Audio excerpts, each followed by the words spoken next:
Hey guys, we're going to move to Africa. What do you think? It's okay. It's okay. It could be cool. It could be.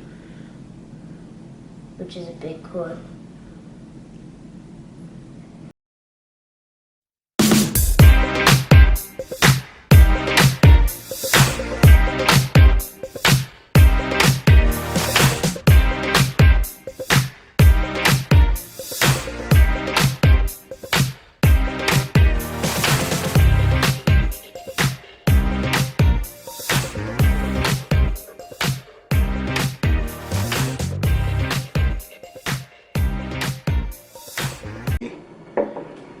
Two, uno. Welcome back. Well, you would take a sip when we're getting started. Welcome back to part two of our series on why we are planning on leaving the U.S. And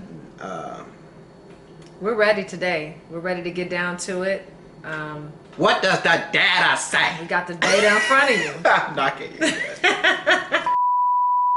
Hey guys, welcome back. And today, just like we said in our last video, we're going to get into more about why we are planning to leave the U.S. and why, in addition to that, we're planning on moving to an African country. Right. And so we came ready today. We came with information to share. Right. We even have our notes and everything. So we're ready to jump right in. So where would you like to get started? So often when people speak of leaving the United States, when African Americans speak of leaving the United States, repatriating and moving to Africa, it is motivated by a desire to reconnect culturally with ancestral lands. And that is a beautiful reason, a beautiful motivation, and that too is a part of our motivation. They also are motivated by wanting to escape racism and white supremacy, live in a land that is majority black, where they don't have to deal with the daily stress of racism and white supremacy. They can shed the burden of black. They can shed the burden of blackness caste. and just become a person, Right. I made a Facebook post that said, you know, every time we are in Africa, I feel like a person because everyone around me is black. So I'm not a black man. I'm just another man. So that is the motivation for some people, and indeed that is part of our motivation. But this particular video is not about repatriation due to cultural motivations, ancestral motivation. Why Africa is just good business. Just good business. Just good economic sense to invest, to move, and to live in Africa. What do you think about that? I agree. I mean, you can do a Google search, African economic opportunities, economic growth. I mean, if you Google search it, you'll see more than enough articles that are talking about why Africa is good business. So let's talk about it. Economics, the cost of living. So I'll do a point, and my lovely wife will do a point. So my point is this: the cost of living is lower in Africa. In certain African countries, you can live well for a fraction of the amount that it would take you to live well in the United States. So I picked 3 African cities, and I picked these 3 particular cities for a reason, because they're highly industrialized. For instance, Nairobi. In Nairobi, there is a Google headquarters, there is a Microsoft headquarters, there's an Uber headquarters in Nairobi, Kenya. So the cost of living, and pardon me while I look at my notes, in Nairobi, Kenya, the cost of living for a family of 4 without rent, is about $1,800 Per month. per month. $1,800 per month. And for an individual, for one person, the cost of living is about $512 a month. That's without rent. But imagine that. Where in the United States can you live comfortably for $500 a month? And you say you add in rent. Say if you added in rent and you wanted to pay $500 a month in rent. So for $1,000 a month, where in the United States can one live comfortably? I don't mean in poverty with like government assistance. subsidies. No. Yeah. I mean to live comfortably for $1,000 a month. You'd be hard pressed to find a place like that. Or for $1,800 a month for a family of four. So again, that's just a decent economic decision. Second place, in Accra, Ghana, a family of four can again live roughly for about $2,000 a month, and a single person for about $562 a month. And the numbers are similar for places like Johannesburg, which a family of four can live for about $1,900 a month, and about $500 for $558 for an individual. So number 2 is that Africa's population, their youth population, is growing rapidly in comparison to an aging population in the West. So let me just read something for you. This is from the United Nations. Came with the data today. Came with the data. So the continent's population is predicted to quadruple from 1.19 billion to 4 billion by 2100. In 2015 alone, 200 million Africans entered the consumer goods market. Maximizing this burgeoning market size calls for actively engaging Africa's structural economic transformation. Why is it important? Why do we care if there's a lot of youth, a growing youth population? Well, think of how an economy is driven on labor. And think about when you have an aging economy that provides things like Social Security, Medicare. You need to have enough young people to pay into this system to uphold it. If there's not enough young people paying into this system, then that tax burden, that cost burden grows for the younger people who are actually in the labor market. And it grows for the middle class people also. Right. And that's a problem. And I think if you were to look up U.S. demographic data, just type in demography or demographic projections in places like Japan and places like Western Europe, you'll see that this is something that they're struggling with as far as how are we going to maintain these economies with this severely aging population. On the flip side, when you have a younger and growing population, what you have is opportunity to build a manufacturing base. You have more people paying into this economy, more people innovating, more young people creating. It can present its challenges, but it's more so presented as an opportunity for Africa at large. So why is the population important? The population growth. What does that mean for these emerging economies as it grows in population? You want to touch on that as it relates to like when China was the place that everyone was outsourcing American jobs to? What does it mean when Africa is now? Population growth in and of itself isn't necessarily, it can be a bad thing if you can't support the population. So if you have a large population and you don't have enough jobs, for instance, that population can suffer from extreme poverty like Africa has seen. But with more foreign direct investment and growth opportunities, more stabilizing governments and things like that, you can begin to become a cheaper source of labor, or a cheaper labor market that's more competitive with our Asian labor markets, for instance. So as China became the manufacturing source for much of the West, labor is becoming more expensive. As their economies grow, they grow a middle class. And so then these companies are looking for cheaper labor. That's capitalism. Right. And then African companies, particular African companies, are open for business and offering competitive prices. And so they're seeing this as the next big investment. So let's pick it up. A cheaper labor market, as strange as it sounds, begins to create opportunities. The more opportunities that are created, it creates a bigger middle class. Cheaper labor markets create a bigger middle class. That becomes this almost like a synergy effect. More labor, cheaper labor, bigger middle class. That then allows people to spend more, right? So you have more consumerism. More consumerism. You have more money.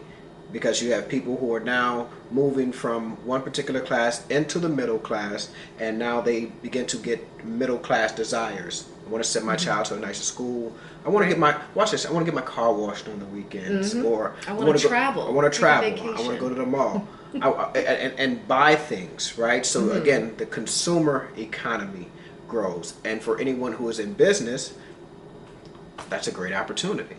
Next one, we have 6 of 12 of the world's fastest growing economies are in Africa.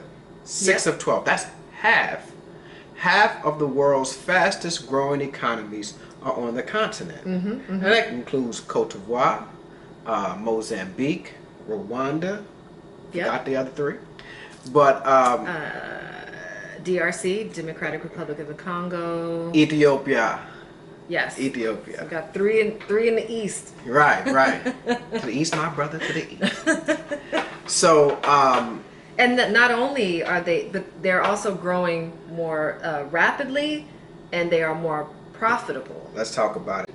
According to the UN Conference on Trade and Development, investing in Africa and business in Africa is a tad bit risky. But along with the risk comes great reward. So what they said was, and I'm going to read this quote, that the UN Conference of Trade and Development said that between 2006 and 2011, the highest rate of return on foreign direct investment was in Africa at 11.4% compared to the global figure of 7.1%, i.e. they grow faster and more profitable. I.e. they grow faster and more profitable. It is the most profitable region in the world. The most profitable region in the world. Did you know that? I thought it was Atlanta. It's not. Talk a little bit about natural resources in Africa. Okay. So we know that Africa is rich in natural resources. That's no secret. Right. From the cobalt that we make our phones and all of our devices to diamonds. Most Right. of our diamonds coming from South Africa. Rubber. Coffee, I mean, you name it. But 60% of the world's unused arable land is in Africa. What does arable mean? It means that it's fertile and good land to grow. So out of. so you're telling me that 60% of the world's good farmland Farmland. is in Africa. 60%. 60%. And you're saying that is unused? Unused. So 60% of the world's unused available farmland is in Africa. Is in Africa. Sounds like a business opportunity. Why Africa? Just makes good business sense. Good business sense. Furthermore, Africa exports much of their agricultural goods in raw form. So they will export cocoa beans or something like that. Let's take that as an example out of Ghana to Europe so that they can then make the chocolate that they sell you at this premium price. And then they sell it back to Africa. Right. So Africans are buying goods packaged at premium prices that they grew, That they grow. that they had to ship out somewhere else. You know what that reminds me of? What's that? The Civil War.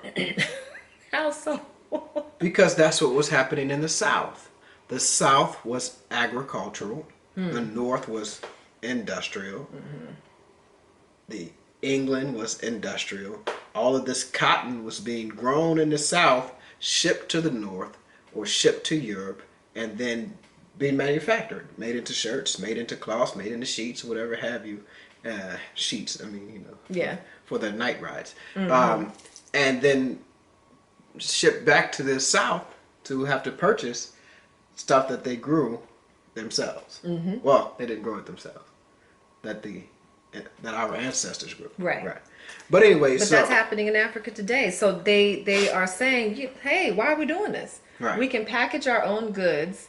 When you have a diaspora who's been educated, who've been living in the West, who have all of this knowledge, Right. they can come back, they can help us package and market our own goods to sell at half the price right here to our own people now that we have a growing middle class. So we don't have to ship it off to Europe. We can keep it right here in Rwanda. We can keep it right here in Accra. We can keep it right here in Ethiopia. in Addis Ababa, right? So what is that? So how are African nations making it attractive? And that's the next point. African nations are inviting investors and business opportunities to their countries. They have I believe it's 54 African nations. The vast majority of these 54 African nations, about 50 of them, have what we call here in New Orleans the one-stop shop, right? There's a one-stop shop here in New Orleans. You can go to City Hall or you can go online. You can register to get a permit. You can start your business all in one place. Well, these African nations have that. You can go learn about your taxes. You can go to register your business. You can whatever you get the permits that you need all in one place. So they have these websites that you can go to. For instance, you can start a business in the United States in Rwanda Online. You can Less start than 24 hours, I think. in less than 24 hours. You can go to Rwanda's website and start a business in Rwanda from the United States. That is the ease, right? And that's the ease and the eagerness in which African nations are asking people to come and invest. Miss Adrienne, I want to start a business in the U.S., but all I have is $15,000. And you can start a business in the U.S. for $15,000. However, what happens is once you get into the business, you realize that it takes about 5 good years for a business to become profitable. And that $15,000 will not last you for 5 years.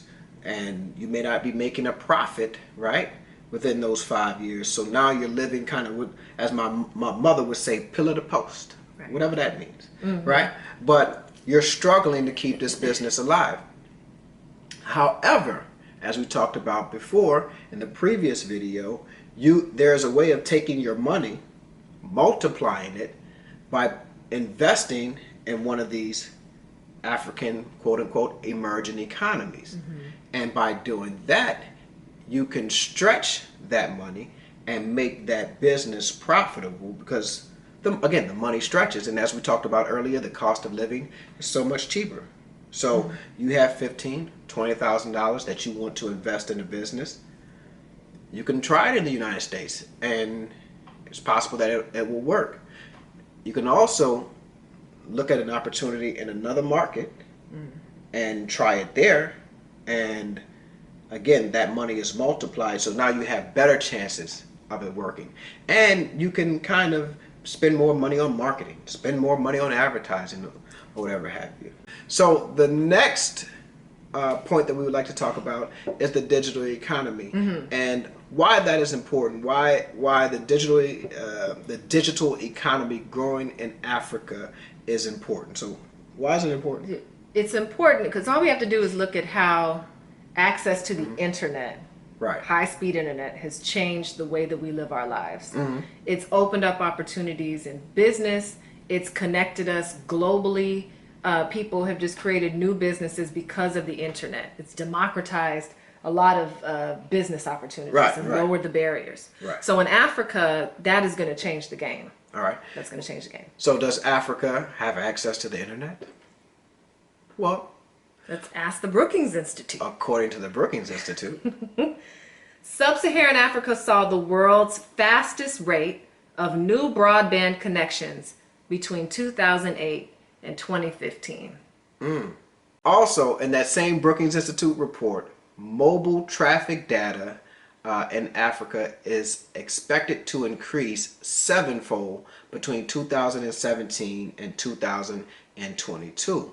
When you think about how we're getting to things like Venmo or Cash App, they bypassed the big banking structures and went straight to mobile banking. So they were like, this was their first, technology that was introduced, not the hard drive and the monitor or the laptop. It was straight to mobile. So they're ahead of the game, when it comes to mobile technology. So digital transfers between one person and another is handled through apps similar to Cash App. And it's been that way for years. And while we're just kind of catching on, right? All right, so the digital economy is important. We've kind of discussed natural resources. We discussed the cost of living. We discussed the middle class and the youth population and one-stop shops. Yep. So it looks like we pretty much hit them all. The business reasons, yes. The business reasons, right. So now, when we decided that we're going to make this move, these are the things that we begin to discuss. You know, in the United States, you know, one of the, you know, the world's strongest economies, you want to make a good economic decision to leave. And another important thing to point out, it is not necessarily the best idea to leave the U.S. to move to the continent looking for a job or thinking you're going to find a job. Right. I think that is the wrong mindset. You have to go looking for the opportunity to create a business and to create wealth for yourself. I wanted to point this out. I was having a conversation with a coworker today discussing South Africa. And Business Tech in 2019 said that if a person earned $160,000 a year, US dollars a year, Yeah. in South Africa, they would be part of the top 1% of income earners in South Africa. $160,000 a year. So this series, again, is about why we're planning to leave in the U.S. and this particular video was why Africa. It just makes good business sense. The next one, I think we will deal with this whole idea that exists that Africans hate African Americans and African Americans hate Africans. I think that's going to be a very interesting dialogue that we'll have, and we look forward to that, and we'll be back in the next couple of days with the next video. Would you have anything to say, Ms. Nope, Swan? that's it. I rest my case. You rest your case? I've heard that several times in the courtroom.